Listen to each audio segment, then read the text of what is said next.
Dan Allah matasa ku kula wajen yin aure yanzu ku bincika wacce za ku aura ba ta lesbian? Dan Allah duk wanda zai yi aure shawara ce wannan babba daga Gfresh original dan Hausa Fulani jikidin milik. Yauwa wannan shawara ce nake baku. Duk wanda zai yi aure ya bincika a hankali a nutse. Ka bincika duk wacce zaka aura ka tabbatar ba ta lesbian. In ka gane tana yi koyaya ne, run for your life. Saboda yawanci 'yan lesbian din nan ga su nan su namiji baya iya musu.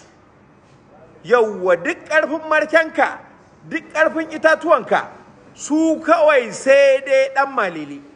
Su kawai su ji an haɗa ɗan malele wai a nan buƙatar su take biya. Where do you want? Where are we heading to? What the hell is that? What the fuck? Kun gane? So duk wanda ya san zai aure run for your life in ka gane cewar wacce zaka aura tana lesbian, saboda abin ya kai wani level da su fa kawai fa dan malele fa. Su fa dan malele fa kawai fa a dinga goga dan malele da dan malele shikenan fa. Shikenan fa wai duk karfinka, duk karfin mazanka, duk karfinka na rantse maka da Allah duk karfinka wallahi tallahi ba za ka iya musu ba.